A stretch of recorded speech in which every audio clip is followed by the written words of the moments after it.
makakaupo. At kantahin din po natin, page 349. Page 349, The Comforter Has Come.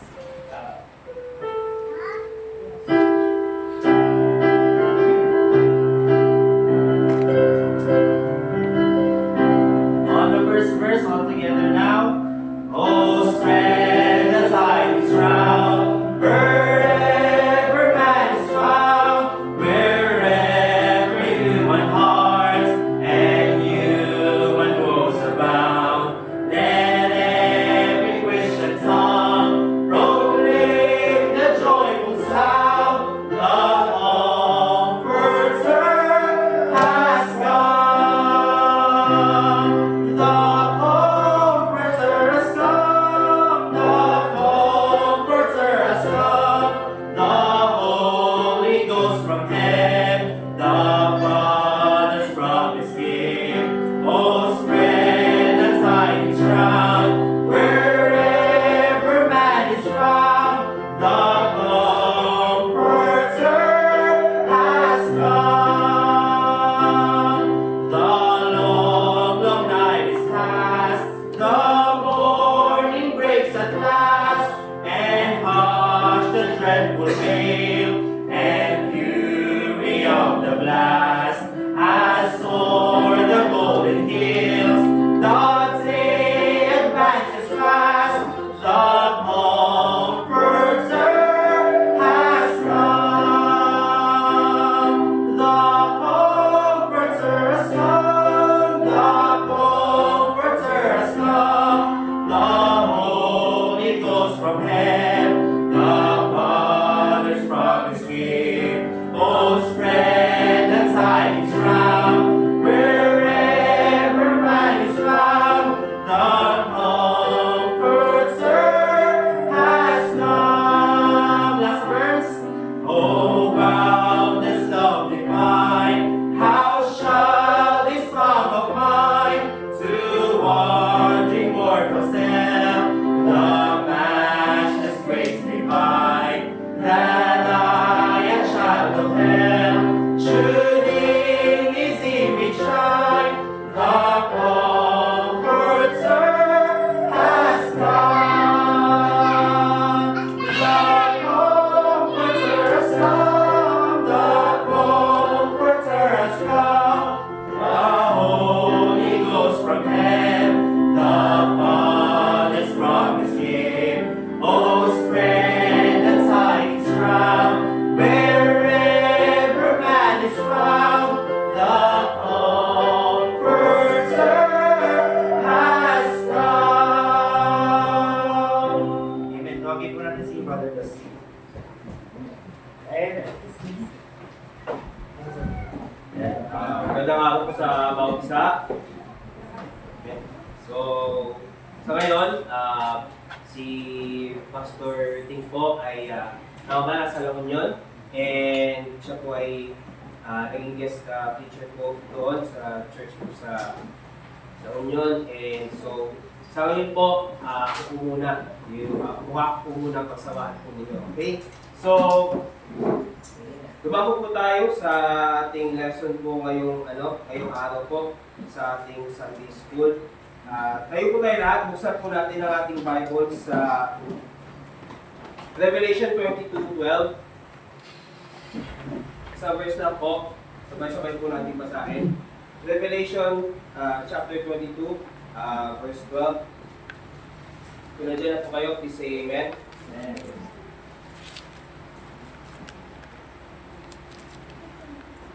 Sabay po natin basahin, verse 12.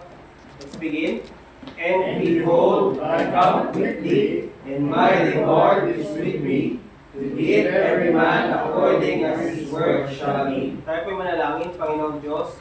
Salamat po sa oras na ito na makapagturo po ng inyong salita. Maraming salamat din po kay Pastor Tim na nagbigay po ng opportunity na ito na ituro po ang inyong salita. At gabayan niyo po ang bawat isa sa amin, lalo po sa aking Panginoon, na isang hamak na maangal lamang ng inyong salita. At tulungan niyo po ang bawat isa na maunawaan ang mga bagay na aming pag-uusapan ngayon regarding po sa mga gantimpala namin sa langit. At ingatan niyo po si Pastor sa kanyang daan, pupunta at pauwi. At ingatan niyo po ang bawat kapatiran na pupunta pa lamang po sa aming bahay sa bahan ngayong umaga. Lahat po ito ay dalangin namin sa iyo sa ngalan ni Jesus. Amen. So po tayo. So, gaya po ng ating nabanggit, isa sa mga katuruan ng Biblia ay patungkol sa mga gantimpalang naghihintay po sa atin sa langit. So, ang mga gantimpala sa langit ay, alam natin, pinakahahangad natin yan bilang mananampalataya. Mula pa ng panahon ng mga propeta, sila din po, at hanggang sa mga apostol, at hanggang sa panahon natin, lahat po ng mga naligtas sa pamamagitan ng pananampalataya sa Panginoon ay naghahangad ng gantimpala sa langit. So, ang ilang bagay po na ating pag-uusapan ngayon ay kung ano yung mga gantimpala sa langit. So yun po yung pangalan ng ating paksa ngayong umaga. At ang pinakamagandang tanong dito ay paano tayo makakatanggap ng mga gantimpala sa langit. Buksan po natin ang ating mga Biblia sa Matthew chapter 18. Sa Matthew chapter 18. Babasahin ko sa inyo sa Tagalog, sundan niyo po ako sa inyong King James Bible. Matthew chapter 18 sa verse 11. Ang sabi po diyan, sapagkat ang anak ng tao ay naparito upang iligtas ang nawala o nawawala. So unang-una po na bagay na paraan kung paano tayo makakatanggap ng gantimpala sa langit is sa mata ng Panginoon, ang pinakamahalagang bagay ang kaligtasan ng kaluluwa.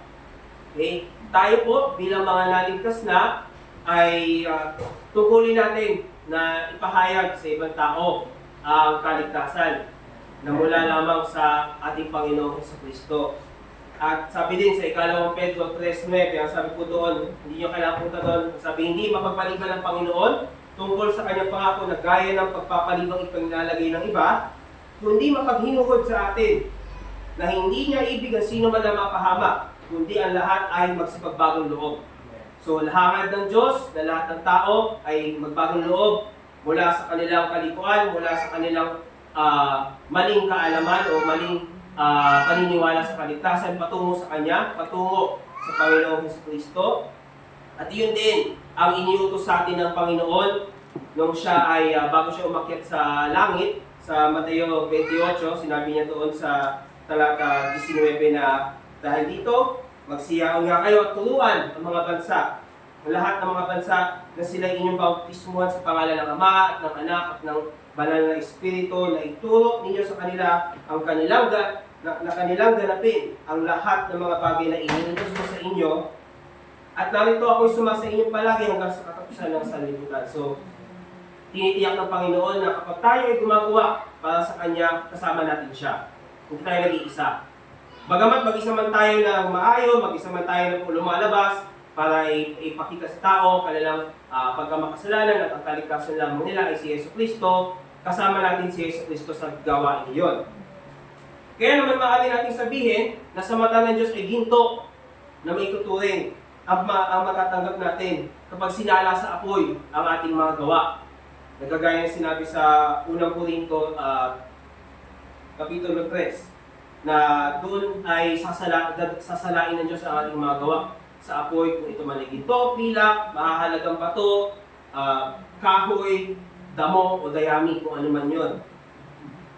Kaya naman, at yun yung unang paraan para tayo ay makatanggap ng gantimpala sa langit. At ang pangalawa na paraan kung paano tayo makatanggap ng gantimpala sa langit o mga gantimpala sa langit is ang pagtulong sa mga nangangaral ng salita ng Diyos. Whether ikaw ay isang ina, isang babae, o bata ka man, kung tutulungan mo yung mga nangangailangan ng tulong na nagkangaral ng salita ng Diyos, ikaw ay bibiyayaan din kagaya ng mga nangangaral na humahayop sa labas. Tingnan po natin yung sinabi sa Marcos, sa Mark chapter 9, verse 41. Sa Marcos 9:41, sabi ng Biblia, sapagkat ang sino mang magbibigay sa inyo ng isang basong tubig sa pangalan ko, dahil kayo ay na kay Kristo, ay hindi niyo maiwawala ang kanyang gantimpala. So, pag tayo mahaya tayo sa pangalan ni Hesus Kristo, ayon sa kanyang utos, ayon sa kanyang kapamahalaan, tayo po ay tatanggap din ng gantimpala. Hindi natin yun maiwawala. Pero hindi po ibig sabihin ito na hindi tayo tumutulong tayo sa mga humahayo na mapunan yung pangangailangan nila, bigyan sila ng pagkain, bigyan sila ng tubig na maiinom, yun na lang yung gagawin natin. Siyempre, dapat din tayo, alam din natin, sa sarili natin kung paano natin ibahagi yung ebanghelyo. Hindi po sapat na, ay, natulungan ko na si ganito. Siguro naman meron ako gantimpala. Kung nandun lang po tayo, kung hanggang doon lang yung antas ng paglilingkod natin sa Panginoon, magkukulang tayo, masasayang yung buhay natin dito sa lupa. Kasi sa langit, wala na tayo makukuha ang gantimpala. Yung langit na mismo yung isang gantimpala natin, or regalo. At pag nasa langit tayo, hindi tayo makakuha ng gantimpala pa eh. Diba? So, ito po, tingnan din natin yung sinabi sa Gawa 21. Sa Gawa 21, makikita natin na isang sitwasyon doon kay Felipe na isa sa mga unang diakono or deacons na nagsilbi sa simbahan sa Jerusalem, sa iglesia ng Jerusalem.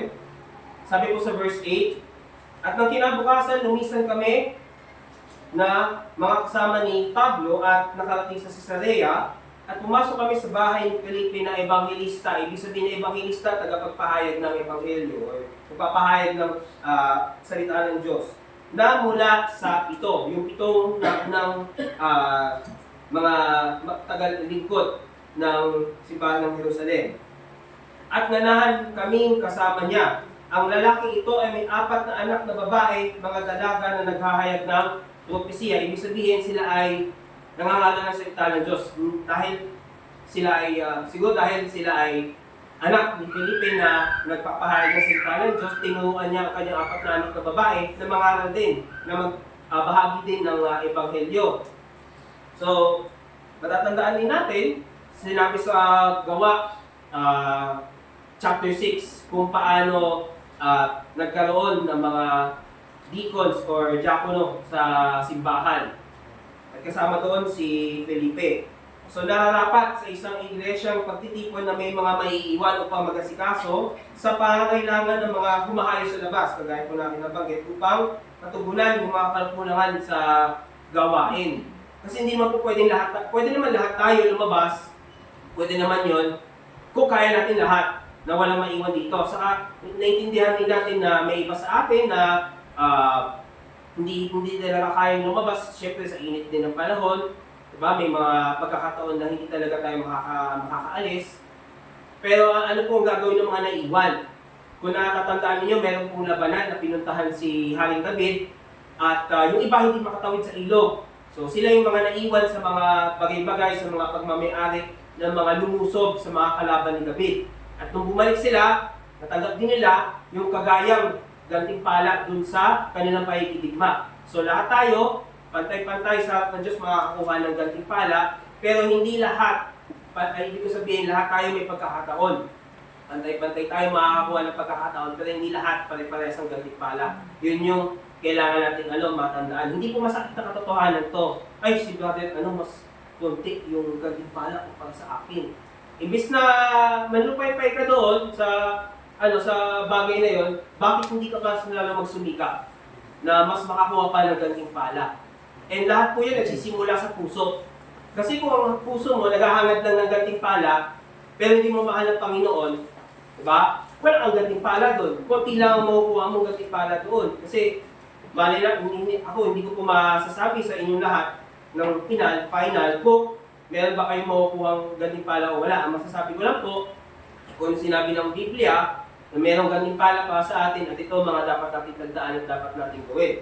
At so, ikapat na, yung pangalawang paraan din pala, is yung tulungan yung mga nangangaral sa labas. Halimbawa, isa pong halimbawa nito is, nasa bahay kayo, tapos may kumatok sa bahay ninyo, tapos tinanong kayo kung kayo ba ay siguradong pupunta sa langit. Siyempre, mga baptist na naman na madalas nagtatanong ng gano'n, di ba? Pag JW nagtanong ng gano'n, magtataka ko. Kasi sila may-ari ng langit at lupa eh. Di ba? Pero pag ang Baptist nagtatanong, sigurado ka ba pupunta kayo sa langit? O tanungin nyo na rin siya, since alam nyo naman kung paano punta ng langit, tanungin nyo rin siya, paano ba pumunta din sa langit? Binigyan nyo siya ng malinaw na sagot, bibigyan din niya kayo ng malinaw na sagot, at nagkaalaman kayo, paras pala kayong ligtas, yun ang pagkakataon mo para makakuha ng ganit para sa paano paraan. Bigyan mo siya makakain, bigyan mo siya ng merienda, bigyan mo siya ng tubig, at kung hindi naman siya napapaos, bigyan mo siya ng malamig na tubig. Okay?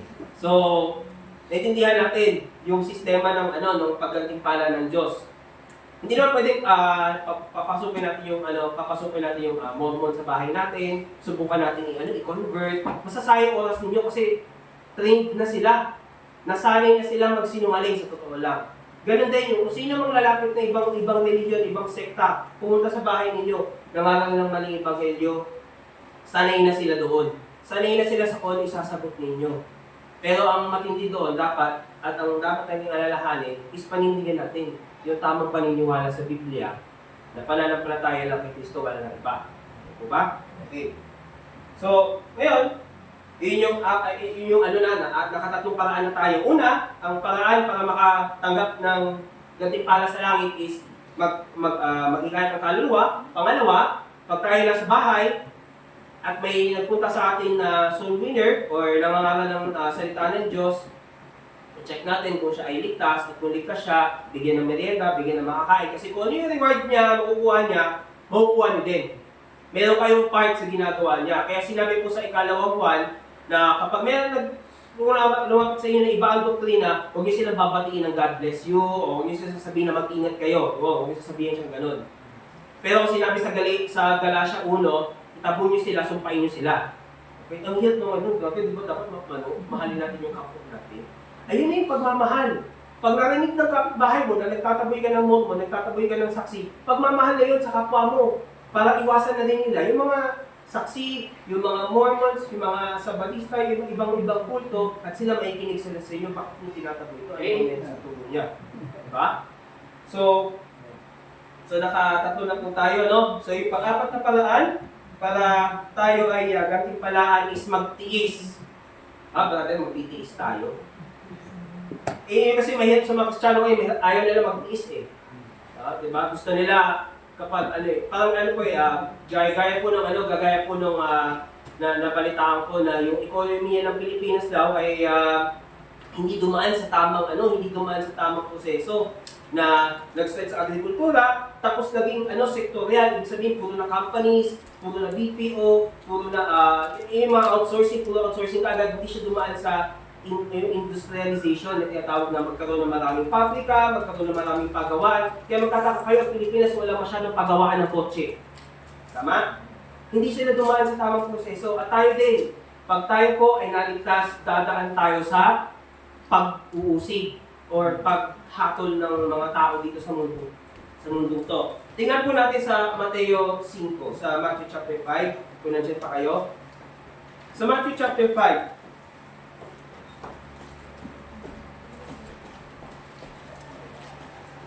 basahin ko po sa inyo doon sa talata 11. Sabi po dyan, mapapalad kayo kapag ginaalikusta kayo ng mga tao at inuusig kayo, at sinasabihan kayo ng lahat ng uri ng kasamaan na pawang kasinungalingan, alang-alang sa akin. Magalak kayo at maging lubusang masaya, sapagkat malaki ang inyong gantimpala sa langit, sapagkat sa gayon din nila inusig ang mga sumpeta na nauna sa inyo. So, hindi bago sa mananampalataya na dumaan sa pag-uusig, na dumaan sa pagsusubok ng ibang mga tao na minamaliit ang inyong pananampalataya, minamaliit si Jesus Cristo, minamaliit ang Biblia, hindi bago yun. Kasi mismo yung mga propeta na nauna sa atin, sila din, minaliit, inutya, tinatawag na baliw kasi nagbabasa ka ng Biblia, mag-ingat ka kasi mabaliw ka. Diba? Yun yung mga madalas nilang sinasabi. And so, sa pagtitiis natin ngayon, tayo ay bibiyayaan ng Diyos. And ang sabi ng Biblia, ang sino mang nabubuhay ng maka-Diyos ay tiyak na dadaan or makararanas ng pag-uusig, ng persecution. Mangyayari talaga yon. Ang problema din, isa din problema din ng mga karamihan ng Kristiyano ayaw sa pag-uusig. Sila gumawa para sa Panginoon pero ayaw nilang mausig sila. Ayaw nila na questionin sila, ayaw nilang laitin sila. Kaya ano mangyayari? Kunti lang yung makukuha nilang gantimpala sa langit.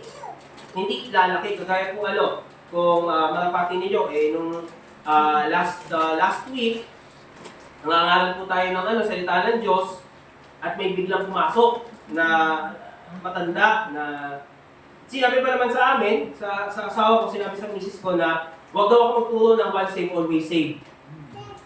Sige, magturo ka ng pananampalataya kay Kristo.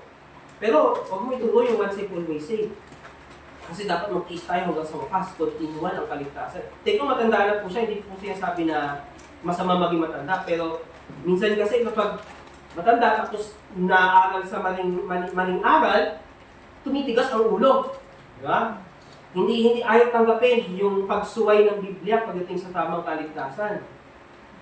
Yun, pag-uusig na yun.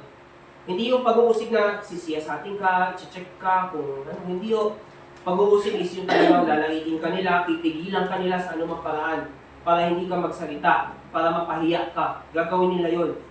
Para lang magawa nila yung mga nasa ng kanilang laman. And so, sabi ko sa pahayag, 2, talata 10, hindi nyo kailangan puntahan. Sabi ko doon, sinabi ng Panginoon, huwag mong katakutan ng mga bagay na iyong malapit ng tiisin. Narito malapit ng ilagay ng dyablo ang ilan sa inyo sa bilangguan upang kayo'y masubok. At magkakaroon kayo ng kapagyatian sa 10 araw. Magtapat ka hanggang sa kamatayan, bibigyan kita ng putong or korona ng buhay. So, pag tayo po nagtiis, hanggang sa wakas, oo, maliligtas tayo, pero sa laman. Dahil sa panahon na yon na tayo ay lilitisin ng mundong to dahil sa pananampalataya natin, huwag kayong magbaback down, huwag kayong aatras. Yun yung magandang panahon para panindigan yung pananampalataya natin. Kahit pugutan nila tayo ng ulo, di nila maaalis yung pananampalataya natin. Yun yung mabuting bagay doon. Bakit? Ang takot ako. Pugutan ng ulo. Siguro, magpatanda muna ako. Saan na bumalik yung Panginoon pag matanda na ako? Pag matanda na ako, sige, balik na siya. Okay na. Paano yung iba? May mga susunod pang henerasyon sa atin na kinakailangan din ng kaligtasan. So, hanggang di pa bumabalik ang Panginoon, gawin natin ang lahat ng mga kaya natin para marami pang mahikayat at mapunta sa langit. Okay? And so, ikalimang paraan, so i-summarize ko po, apat na po tayo, So, yung una, magwagi tayo ng mga kaluluwa sa Panginoon. Pangalawa, pag mayroon pong soul winner na mapunta sa bahay, bigyan natin sila maiinom, makakain. Pangatlo, kung tayo po ihahayot, mayroong maiiwan sa loob ng iglesia, sila din, mag-asikaso din sila para sa mga nangalan po sa labas. At pang-apat, magtiis tayo sa pag-uusig ng ibang relihiyon, sa ibang tao, sa mga gobyerno, tiisin natin sila. At pang-lima, ay ang tulong pinansyal. Nabigyan natin, paglaanan natin ng ating salapi, yung pagsuporta natin sa mga nangangaral ng salita ng Diyos. Whether sila man ay pastor, sila man ay hamak na nangangaral, nagtuturo, o misyonero sa ibang lugar, sa ibang ibayong ng mundo. Kasi sinabi din ni Pablo sa Philippians chapter 4, sa Filipos chapter 4, puntahan po natin sa Philippians chapter 4. Sa Philippians chapter 4, babasahin ko na habang papunta kayo doon.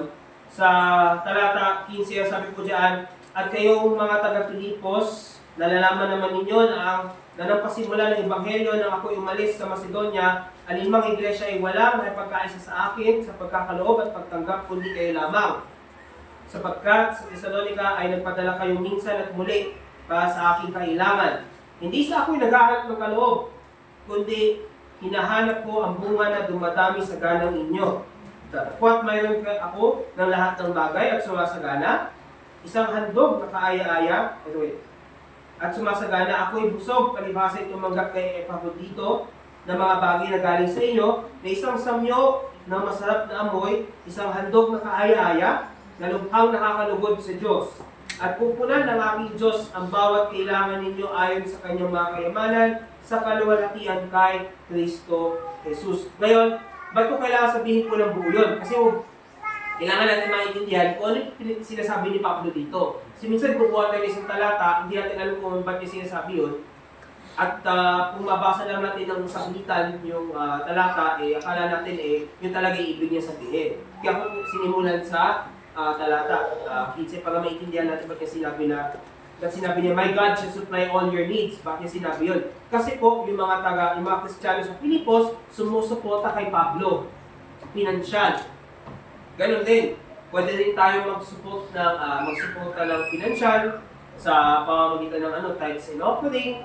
Diba? Hindi ko na po masyadong dahil naman po natin yun. At yun ang ikalimang paraan. At tandaan po natin kapag tayo po ay magbibigay, paano yung limos? Paano po pag magbibigay ka ng limos, brother? Kapag magpapalimos ka. Basahin ko po sa inyo sa Lucas 6:34, sabi po dito. At kung magpapahiram kayo sa kanila, na mayroon kayong inaasahang tatanggapin, anong pasasalamat ang inyong kakamtin? Sapagkat ang mga makasalanan ay nagpapahiram sa mga makasalanan, upang tanggapin nilang muli ang gayon ding halaga. Subalit ibigin ninyo ang inyong mga kaaway, gumawa ng mabuti at magpahiram na hindi umaasa ng kapalit. At ang inyong gantimpala ay magiging malaki at kayo'y magiging mga anak ng kataas-taasan sapagkat siya ay mabait sa mga di mapagpasalamat at sa masasama. So kagaya ng Diyos na nagbibigay na hindi umaasa ng kapalit, tayo din. Magpahiram tayo na hindi umaasa ng kapalit. Brother, laki ng utang niya sa akin. 100,000 yung utang niya sa akin. Yung gagawin ko. Ano po sabi ng Biblia? Huwag mo lang asahan yun. Kasi bakit hindi nababalik yun sa langit? Wala pong bank account sa langit. Ito, kumalik na yung 100K mo. Hindi na ho. Temporal lang po yun. Kung kaluluwa, eternal po yan. Pero hindi ko sinasabi, mahutang tayo ng 100,000 sa sugat na yan. Hindi po yun na sinasabi ko. Ang sinasabi ko po kung kayo ay magpapahiram, huwag yung asahan na bumalik. Pag bumalik, praise the Lord. Pag hindi bumalik, praise the Lord pa rin. Kasi mas malaki yung gantimpala makukuha mo sa langit. Kasi bakit? Ang titingnan ng Diyos, yung busilak na puso. Nagpahiram ka dahil nakita mo sa puso mo na may kailangan siya. Pag naningil ka naman, ugaling Pilipino, pag naningil, galit. Sila pa yung galit. Di ba? Bigyan na lang. Okay? Bigyan na lang natin. Pero sabi nila, hiram lang daw. So anyway, yun ay may gantimpala pa rin mula sa Panginoon. Kasi bakit po? Ang pagmamahal ay masigit sa lahat ng bagay. Alam mo man, ang Bible, cover to cover, kung wala kang pagmamahal, walang po tayong kaalaman ngayon. Okay? So yun po yung ikalimang paraan. At ang last na, ikaanim po na paraan, kapag tayo po ay gumagawa ng alinmang bagay, alang-alang sa Panginoon. Pwede nagugas ka man ng plato, pwede kaya nagtatrabaho ka, pwede kaya nag-aayos ka ng gamit, lahat yon kung alang-alang sa Panginoon, ginagawa mo yun spiritually. Kung yun ay sabi ni Pablo sa Colosas 3:23, basahin ko na lang sa inyo, ano man inyong ginagawa, ay inyong gawin ng buong puso. Okay? Nagaya lang sa Panginoon at hindi sa mga tao. Yamang inyong nalalaman na sa Panginoon ay tatanggapin ninyo ang ganting mana. Sapagkat naglilingkod kayo sa Panginoong Kristo. So hindi kayo naglilingkod para lang kayo ay mapaglingkuran, hindi kayo naglilingkod sa boss ninyo, hindi kayo naglilingkod sa kung sino mang tao. Maglingkod tayo dahil pinaglilingkuran natin ang Diyos nating Panginoon sa langit. Okay? At doon tayo makakuha ng gantimpala. Kasi again, ang nakita natin, puso. Kasi ginagawa natin siya ng buong puso. At yung puso natin ay nakatuon sa Panginoon sa ating paglilingkod. Ngayon itong tanong. Ngayon alam na natin kung may oras pa ba ako talaga? May oras pa ba? Sige. You have 3 hours. Last time na 2 hours ako na wala akong boses. So, kailan natin manatanggap yung mga gantimpalang ito? Punta po tayo sa Marcos 10. Mark chapter 10.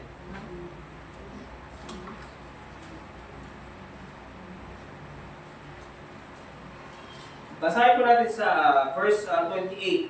Basahin po sa inyo sa Tagalog, sundan niyo po ako. At nagpasimula si Pedro na sa kanya'y sinabi, narito, iniwan namin ang lahat, sumunod sa iyo. At sumagot si Jesus at sinabi, totoong sinasabi ko sa inyo, walang taong nag-iwan ng bahay, o mga lalaking kapatid, o mga babaeng kapatid, o ama, o ina, o asawang babae, o mga anak, o mga lupain, alang-alang sa akin, at sa Ebanghelyo.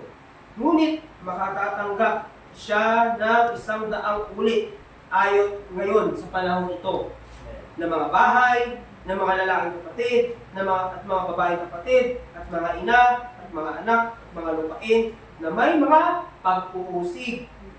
At sa sanlibutan darating ay nabuhay ng walang hanggan. Ngunit maraming nauuna ay mahuhuli at ang huli ay mauna. Dito po sa lupa, pag tayo po ay nagpapagal sa Panginoon, tayo po ay gagantimpalaan niya din dito sa lupa at sa langit din. Dito sa lupa, anong gantimpalaan niya sa atin kapag tayo naglingkod sa Kanya? Mga kapatid, na handa tayong patuloyin sa kanilang mga bahay.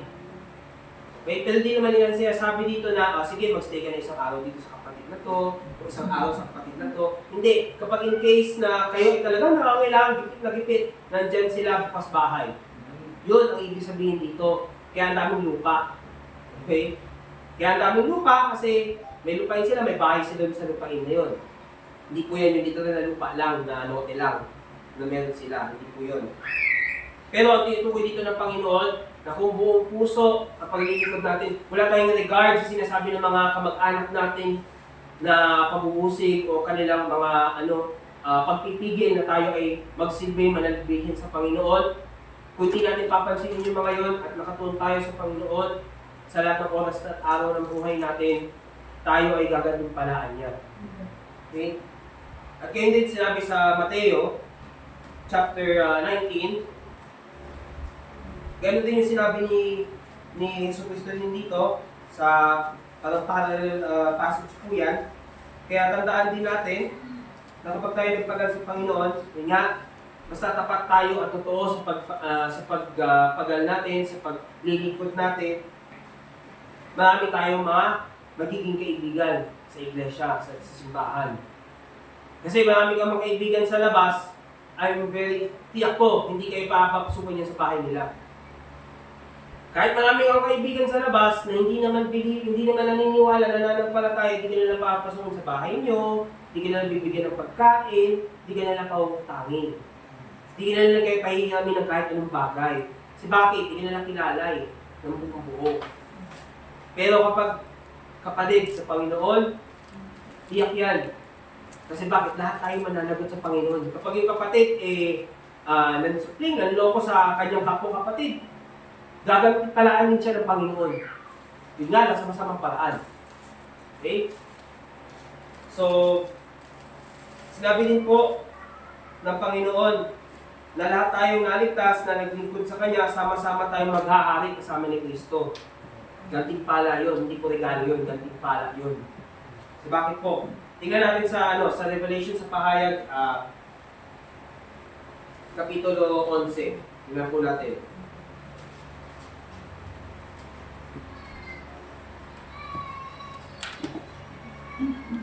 Okay, sabi po dyan sa talata 15, ang sabi po dyan, at umihip ang ikapitong anghel at nagkaroon ng malalakas na tinig sa langit at nagsasabi, ang kaharian ng sanlibutan ay naging sa ating Panginoon at sa kanyang Kristo. At siya'y maghahari magpakailanman.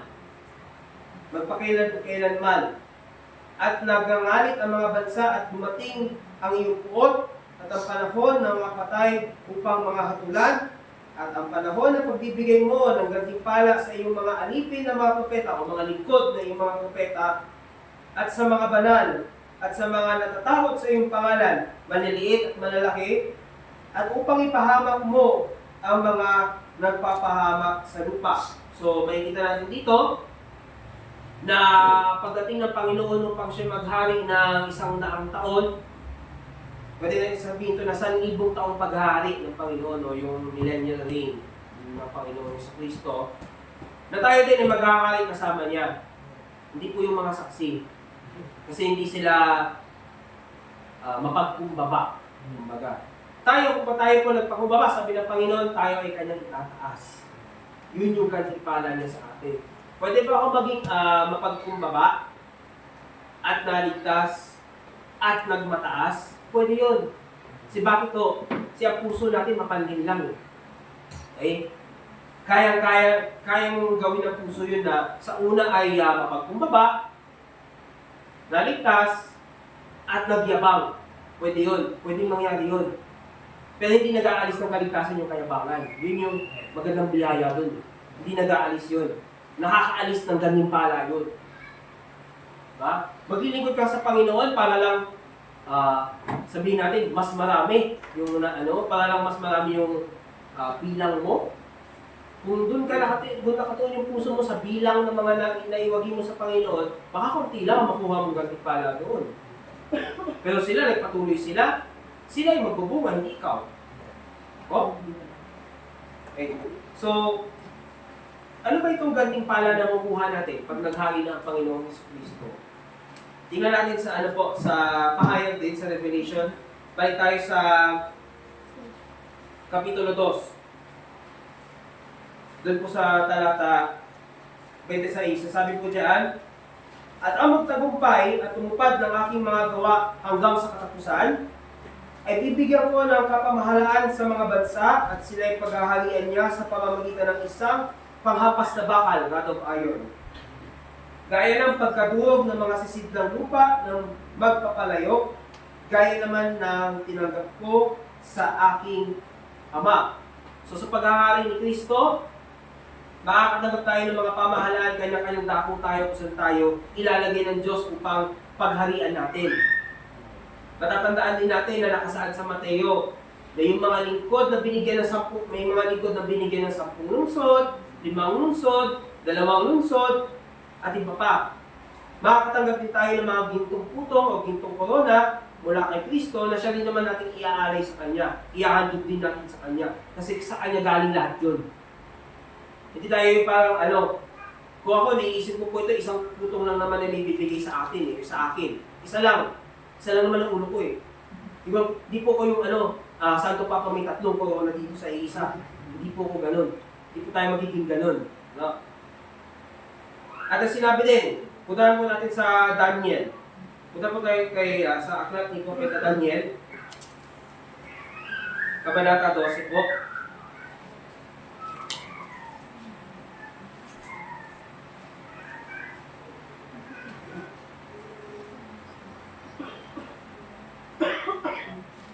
Okay. Kabanata 12 at tingnan po natin sa talata 2, sabi po dyan, at marami sa kanila na natutulog sa alabok ng lupa ay magigising.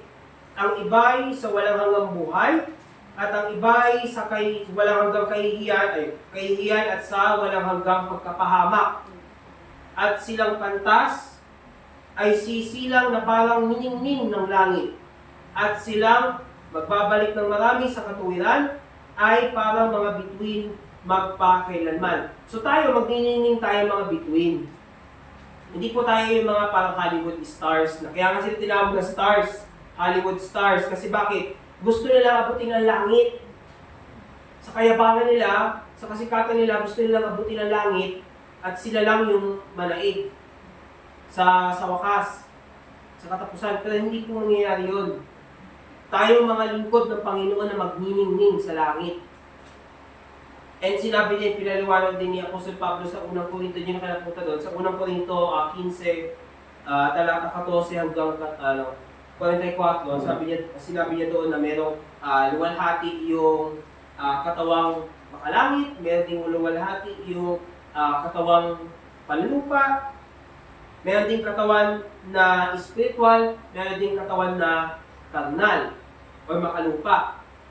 Itukoy doon ng Biblia na magkakaroon tayo ng gantimpala pero iba-ibang level tayo, iba-ibang ningning tayo. Pero di po sinasabi dito na mas mabuti yung ningning niya kasi sa atin. Hindi. Lahat tayo magniningning pero kanya-kanya. Di ba kung nakita niyo yung langit, diba sa gabi, titingin kayo sa langit, mayroong bituin na mas maliwanag, mayroong bituin na medyo hindi ganun kaliwanag. Pero lahat sila bituin. Tama? Kagaya din ng kalulhatian natin na matatanggap mula sa Panginoong Jesucristo, depende sa ating paggawa, depende sa ating paglilingkod sa Panginoon, ay ganun din yung ating kaningningan na matatanggap sa Panginoon. Pero siya ang pinakamanining sa lahat. Kasi pagdating ng milenyo, pagdating ng 100 taon na paghahari ni Kristo sa kanya hanggang sa bagong lupa at bagong langit, siya ang ilaw ng buong sanlibutan. Wala nang gabi. Okay? Siya yung mas manining sa lahat. At ang tanong ngayon, ngayon na alam na po natin itong mga bagay na ito, may pagkakataon ba na mabawasan yung gantimpala natin sa langit? May pagkakataon po ba? Tingnan natin sa ikalawang 1:8. Ito, may hilig gamitin to ng mga hilig gamitin to ng mga bulang propeta, pero hindi na naiintindihan yung konteksto nito, sino kausap, kung sino pinatutukuyan. Ikalawang 1:8, tingnan po natin. Ingatan ninyo ang inyong sarili upang huwag ninyong maiwala ang mga bagay na aming pinagpagmulan, kundi upang tumanggap kayo ng buong gantimpala. Subalit sinasabi niya at Apostol Juan ito. Kasi may pagkakataon po na akala natin ito ang makukuha natin sa langit. Pero dahil siguro sa pagdaan ng panahon, naging mayabang tayo, nakalimutan natin magpakumbaba sa Diyos, nakalimutan natin yung mga mabuting bagay na ginawa niya para sa atin. Anong gawin kahit na nagpatuloy tayo? Kung anong gawin na yun, talagang sadsad ka sa pagkakasala, at ikaw pa naging offense, ikaw pa yung dahilan kung bakit ibang Kristiyano, yung iba natisod dahil sa'yo, abay mababawasan yung hindi mo makukuha ng buo yung gantimpala mo. So, iniingatan natin. Marami, pwede yung patutuko natin, yung ginagawa natin, pero ang pinakahigit sa lahat na dapat natin ingatan yung puso natin. Kasi again, makalin lang ang puso. Dapat ang puso natin, itutuon natin sa paglilingkod sa Panginoon, hindi natin paglilingkodan ng sarili natin. Kasi kapag tayo naglilingkod para sa sarili natin, wala tayong makukuha na reward, wala tayong gantimpala dito sa lupa. Hindi tayo binabayaran ng gobyerno para mag-soul winning. Okay? Hindi tayo binabayaran ng pamahalaan dito, wala tayong ayuda kung tayo ay soul winning. Okay? Hindi nabibigyan ng DSWD na, may naligtas ng kadi ko. Wala akong ganon. Okay? Kaya kung hindi natin iingatan yung, ano ba pinagpapaguran natin? Tingnan natin na yung sinabi niya sa Mateo 28. Di ba sinabi, turuan ng mga bansa. Kung tuturuan natin yung mga bansa, ibig sabihin, bawat isang tao na ating naihikayat sa Panginoon, na sila turuan dapat natin kung paano magpatuloy. Maganda yon. At mas maraming gantimpala makukuha natin kapag yung taong yon na tinuruan natin, nagpatuloy sa Panginoon, tuloy-tuloy din yung gantimpala makukuha natin. Hanggat ang puso natin ay makapagkumbaba sa Panginoon. So po, ito, halimbawa po, kung iingatan natin ang mga pinagpaguran natin na nauna sa atin, halimbawa dito sa pagtitipon na ito, ay hindi natin ito maiwawala kasi bakit nagpapatuloy tayo eh. Yung kaligtasan hindi po mawawala yun, pero yung pinagpaguran natin, maaari natin mawala. Dahil lamang nagkaroon tayo ng ilang pagkakataon na hindi tayo nagpapakumbaba habang tayo ay nagtitipon. Kasi sa totoo lang, kung titingnan yung mga halimbawa mga ngaral noon na talagang nakikita ng tao sa panlabas na masigasig, yung mga libo-libo, yung kanilang natuturuan, pero konti lang talaga sa kanila nakakaunawa ng Ebanghelyo, masaklap doon, konti lang yung gantimpala makukuha nila. At mas masakit doon, baka wala silang gantimpala makuha, baka ibang Ebanghelyo tinuturo nila. Napakaraming ganong charismatic, Pentecostal na gusto-gusto ng crusade. Gusto-gusto nila ng reward. Actually, yung mundo to gusto-gusto ng reward. Pero ayaw nila lang libreng regalo. Kasi bakit? Hindi pinagpaguran yan. Ako tatanggapin. Diba? May ganong isip ng tao eh. Kaya kung di natin iingatan po ang pinagpaguran natin na yun, na pinagpaguran din ng mga nauna sa atin, na ultimately si Yesu Cristo ang nagpagod para sa ikaliligtas natin. Tayo din mapagod din tayo para sa ating ikagagantimpala. Po? At ingatin natin yung mga na iakay natin sa Panginoon, patibayin natin sila hanggat maaari. Kasi nga iba din yun ng pagod. Okay po ba? At ito din, itinanim kasi natin sila sa Panginoon. Diba? So, oras na tayo ay nagwagi para sa Panginoon, itinatanim natin sila sa kanyang bukid. Diba? At kung maalala niyo sa Juan 15, ang sabi po doon, di ba? Ako ang ubasan, kayo ang mga sanga. So, yung sanga na walang silbi, anong ginagawa sa sanga na walang silbi? Tinatanggal, sinusunog. Hindi po dadalhin sa impyerno, ha? Kasi wala lang silbi, so anong ginagawa sa mga sanga na walang silbi? Nahuhulog, inaalis para magbunga lalo.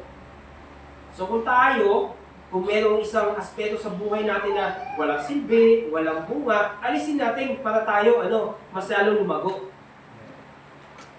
Pwede yun yung mga luma nating gawain, pwede din yung mga luma natin, yung alam natin, yung akala natin nasa Biblia pero wala. Yung mga pamahiin na, alam nyo na pinakahawakan pa rin natin, alisin natin yung mga yun. Yung mga kasalanan na humahad lang sa paghayo natin, alisin natin yun. Pwede ba akong maghayo? Pwede ba akong mangaral ng salita ng Diyos kahit masama ugali ko? Pwede, kasi bakit di sila maniwala sa'yo? Kasi again, ang tao, nakakakita yan from palabas, bakpasok sa loob eh. Kaya ang Diyos natin tumitingin, baliktad, tumitingin siya sa puso hanggang palabas. Ganun po talaga ang realidad na yun yung nakikita ng tao, yung palabas natin. Kaya din sinihingok ni Apostol Santiago na kung meron kayong gawa, ay may pananampalataya kayong walang gawa, ipapakita ko sa inyo yung aking pananampalataya sa pamamagitan ng aking gawa. Hindi para maligtas, kundi para mas mapagtibay yung iba na nakakakita sa Kanya at sa bawat believer. Naintindihan po natin na hindi nakasalalay nga sa'yo yung kaligtasan, pero paano naman yung iba na tumitingin sa'yo? Hindi mo sila mawawagi kung nakikita ka nila nag-yosi, umiinom, tapos may hawak ang Bible. Hindi mo na sila mawawagi. Okay? Kaya mo naman, pero hindi sila maniniwala kaagad. Kaya naman kasi hindi mo naman patotoo yun eh. Patotoo ni Jesus Cristo yung dala-dala mo. Parang ito po para tayo courier service. Diba? Tatanggapin mo yung package na galing sa mukhang basagolerong tapos madumi-duming courier. Tatanggapin mo ba yung package? Baka maghinala ka, basag na yung package eh. Diba? Pero kung yung courier dumating sa'yo, maayos, talagang sumasagot sa text, alam mo yun, na maayos yung tingnan, tatanggapin mo kagad, alam mo safe yung package. Kahit hindi sa kanya galing yung package. Pero, halimbawa lang natin, i-apply natin, may dala tayong Bible, lalabas tayo, tapos nakapambahay ka, tapos pangit yung pananalita mo, pangit yung ugali mo, pero may dala kang Bible, tama yung gospel na sinasabi mo, maniniwala ka sila. Hindi agad. Mahirap na sila maniwala sa'yo. Pero ang emphasis natin po dito ay yung patotoo ni Jesus Cristo, hindi yung patotoo natin pag tayo pa yung umahayo. Hinawin ko lang. And so, i-conclude po natin, kung kaya pa, may ilang points po akong kailangan Sumisis ko ako. Okay. So, natalakay natin kung paano tayo makakatanggap ng mga gantimpala sa langit. At yung babala natin na maaaring mabawasan, pero hindi mawawala, mababawasan lang yung gantimpala natin sa langit. Ngayon, pagdating natin sa halimbawa, napaaga yung uwi natin sa langit, ano po gagawin sa mga gawa natin? O halimbawa, dumating na yung panahon na sasalain na ng Diyos yung mga gawa natin. Ang sabi po ng Biblia, ito isang magandang reminder din ito. Sa Hebreo 11, tingnan po natin, Hebreo 11:6.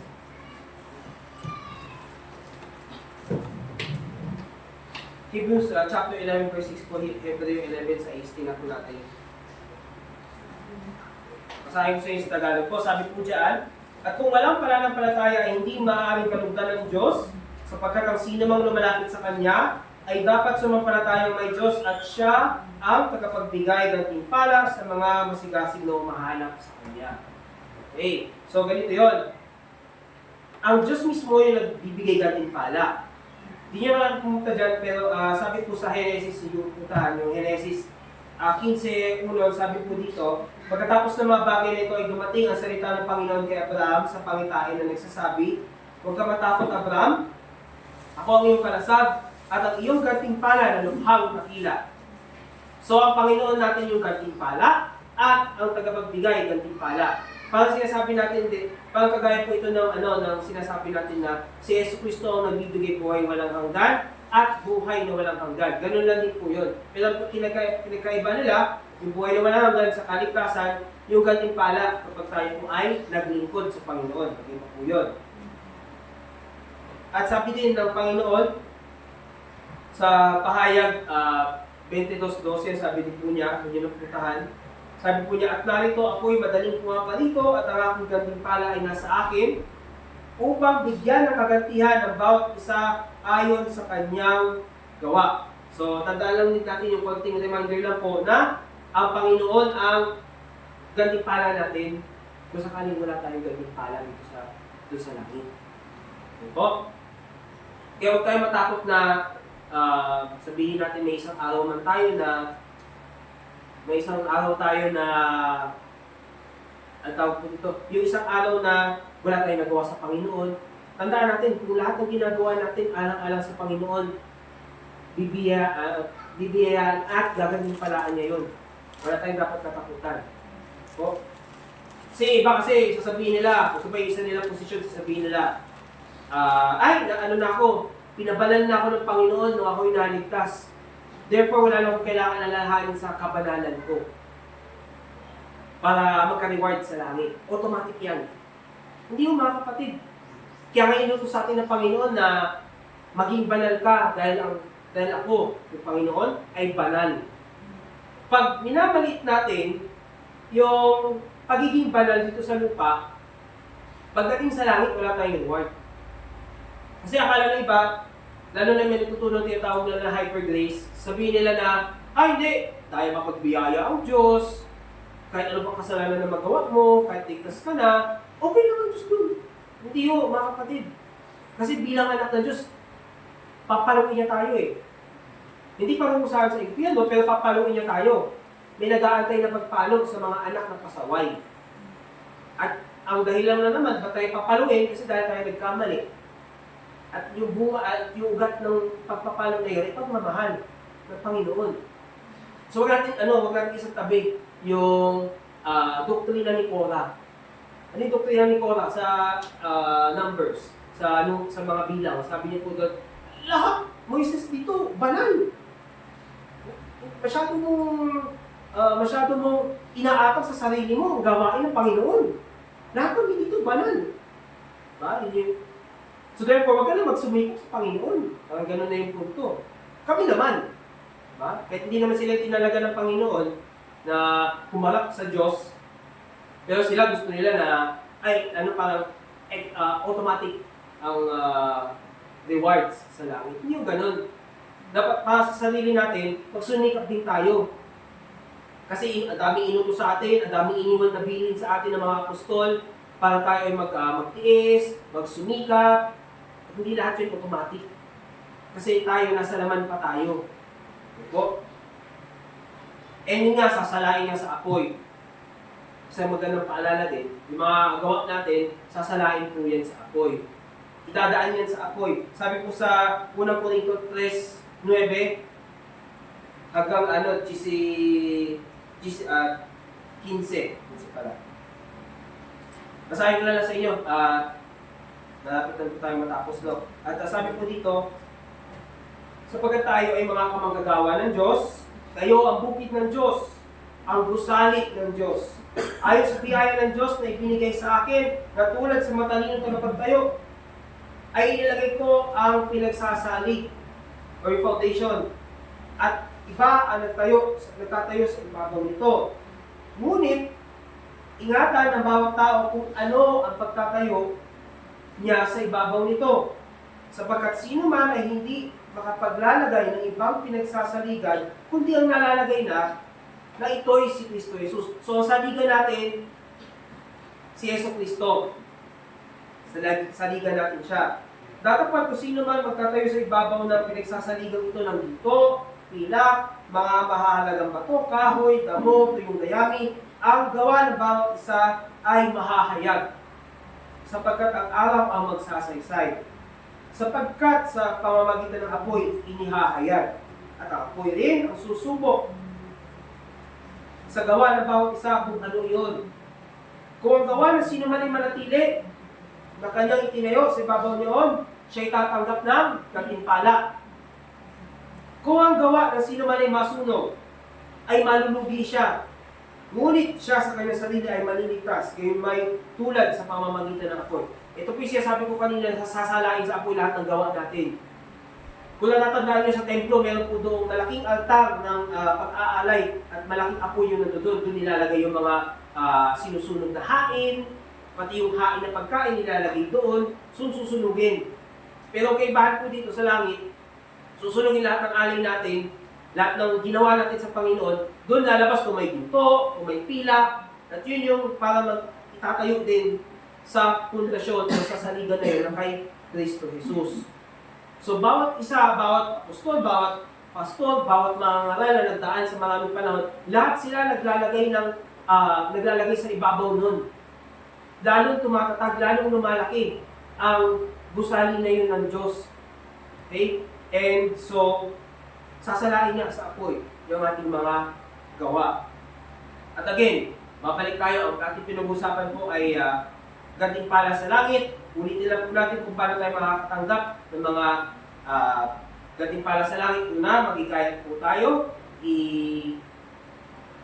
Ituro natin sa ibang tao ang ebanghelyo ng kaligtasan. Pangalawa, kung meron pang po nangangaral ng tamang ebanghelyo na punta sa bahay natin, tanggapin natin sila, pakainin natin sila. At pangatlo, kung sino man po na iwan dito sa iglesia, na nag-fellowship, nag-aasikaso, sila din po ay mayroong gantimpala. At ang pang-apat, kung tayo po ay dumaan sa pagsubok, dumaan sa pag-uusig mula sa mga kalaban ng Ebanghelyo, sa mga kalaban ni Hesus Kristo, tayo din po makakatanggap ng reward ng kagaya kay Kristo. Ikalimang paraan ay pagbibigay ng tulong pinansyal sa mga nangangaral na salita ng Diyos, saan mang dako sila, basta tama ang kanilang kaligtasan. At pang-anim, ang huli po ay kapag tayo, aliman na ginagawa natin, trabaho, kung ano may inaaral natin, kung yun po ay alang-alang sa Panginoon, ginagawa natin dahil alam natin na tayo naglilingkod sa Panginoon, tayo po ay kanyang gagantimpalaan. At syempre, yung babalat po natin na maaaring mabawasan yung gantimpala natin kung tayo po ay naglilingkod dahil kasi sabi ni ganito, sabi ni ganito, hindi nakasalig kay Hesus Kristo. At dapat yung puso natin, ituon natin sa Diyos, ituon natin kay Kristo dahil walang ibang maaaring maggantimpala sa atin kundi ang Diyos at si Hesus Kristo. Po. At so yun po ang wakas ng ating pag-aaral ngayong umagang ito. Tandaan po natin, ito last na dahil sa takot natin sa pagpapalo ng Panginoon, napakaganda na magsumikap tayo para sa Diyos. Huwag natin isang tabi yung katotohanan na hindi tayo papalutin ng Diyos kasi mapagbiyaya siya sa atin. Mahal tayo ng Diyos. At yun, syempre, pagmamahal natin sa kapwa, ba't ka ba naghahayag ng ebanghelyo sa iba? Diba? Ba't ka ba nag-share ng gospel sa ibang tao? Kasi mahal mo din yung kapwa mo. At syempre, yung pagmamahal natin kay Kristo at napakaganda na habang narito tayo sa lupa, ipunin natin yung mga gantimpala natin. At dapat at totoo tayo sa puso natin sa paglilingkod sa Panginoon. Po, sige po, tayo po yung manalangin. Panginoong Diyos, Ama sa langit, maraming salamat po sa araw na ito. At kami po ay napaalalahanan tungkol sa mga gantimpala na naghihintay sa amin sa langit. Panginoon, tulungan mo kami na magsikap, na maging masigasig, at laging maalala, Panginoon, na kayo po ang aming lagi namin pinagsisigyan, ano man ang aming gawin. Ito man po ay para sa iba, o ito man po ay nasa bahay namin, sa trabaho namin, sa eskwelahan namin, saan mang dako kami magpunta, Panginoon. Tulungan mo kami na laging maalala na isaalang-alang namin ang paglilingkod sa inyo bilang inyong mga anak. Maraming salamat po sa oras na ito. Ito ay aming dalangin sa pangalan ni Jesus. Amen.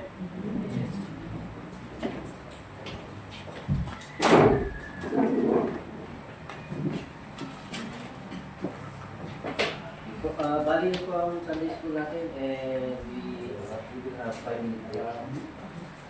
Start by David. Start.